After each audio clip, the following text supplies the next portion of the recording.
The education system in the DPRK, just like in many countries around the world, is fully state-funded. Education is compulsory in the country, with students starting at the age of 6 and finishing school at 17. Due to this compulsory education, Korea boasts a 99% literacy rate, with most smaller towns and villages being home to primary and secondary schools. On top of this early education, there are hundreds of universities across the country, many specialising in specific subjects. And, with the country so focused on building a self-reliant economy, there are a lot of opportunities for adult education. Most famously, the Grand People's Study House in the centre of Pyongyang, which we'll get to in a moment.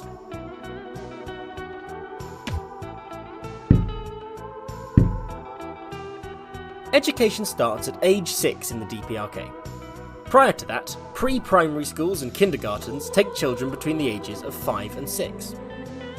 Primary schools cater to students aged between 6 and 10, while secondary schools take children from 10 to 17. There are over 6,000 primary schools in the country. A typical day in a DPRK primary school would consist of subjects such as maths, Korean, sports, music and science, followed by review sessions in the afternoon. Whilst driving around Pyongyang, it's hard to miss the Mangyongdae School Children's Palace in South Pyongyang. It's here, and in other such school children's palaces around the country, that children and young adults go to work on extracurricular activities. Alongside compulsory education, most students are also part of the Korean Children's Union during their time at school. The Children's Union is modelled after other pioneer organisations in the former Soviet Union, Eastern Bloc and other communist countries. So when you see the famous videos of impressive Korean children playing instruments at a remarkably young age, it's likely that most of that education took place not in primary school, but in one of these extracurricular centres.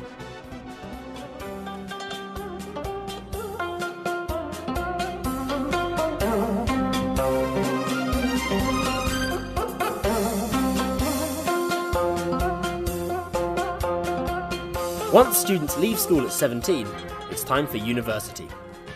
For many students, however, university won't come immediately after high school, with many choosing to join the army and then apply for university after becoming a party member. You may have heard of the country's most prestigious institution, Kim Il-sung University.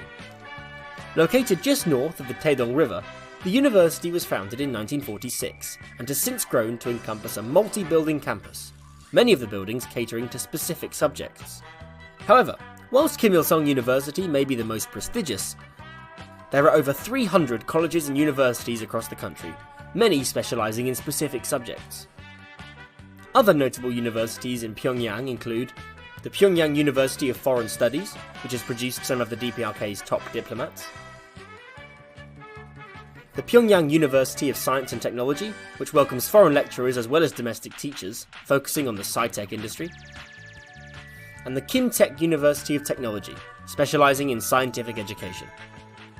Once students finish university, that doesn't necessarily herald the end of their state-funded education.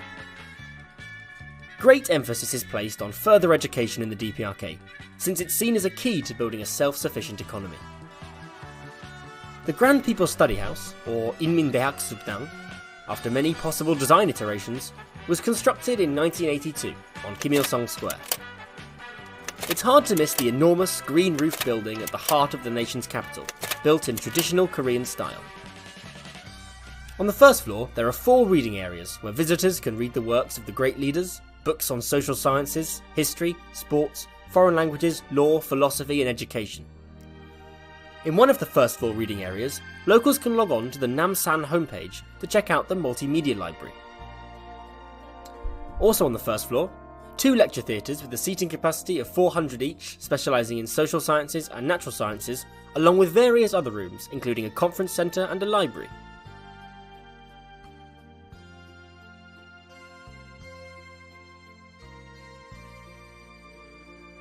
The second floor houses 8 reading rooms and another lecture theatre with a capacity of 800.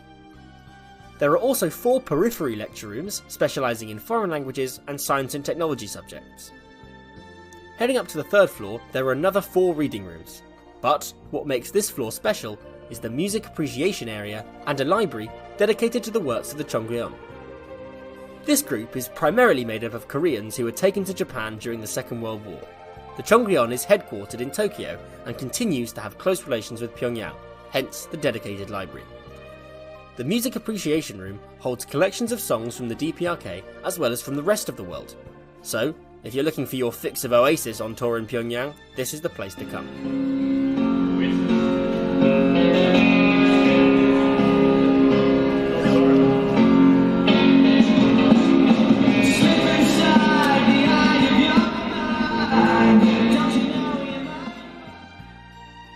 The 4th and 5th floors of the Grand People's Study House are dominated by storage areas, which hold huge numbers of books, papers and publications from across the country and around the world. Floor 4 has 2 reading areas, while Floor 5 comes equipped with a reading area and a music room. Although these floors are primarily dedicated to cataloguing and storage. All in all, the Grand People's Study House is really the country's hub for adult education. It's free for locals to enrol in classes, borrow books, or research inside the austere marble halls of the building. On top of that, the view from the balcony of the study house looks out over Kim Il-sung Square, directly facing the Juche Tower on the opposite side of the Taedong River. As with a lot of things in Korea, the reality of education isn't too different from the rest of the world. The country has over 6 million students between the ages of 5 and 17, many of whom carry on to university before starting their careers, just like in the rest of the world. What isn't so common worldwide is the free access to adult education. The Grand People's Study House in Pyongyang is not only one of the city's most impressive buildings, but perhaps one of its most impressive institutions.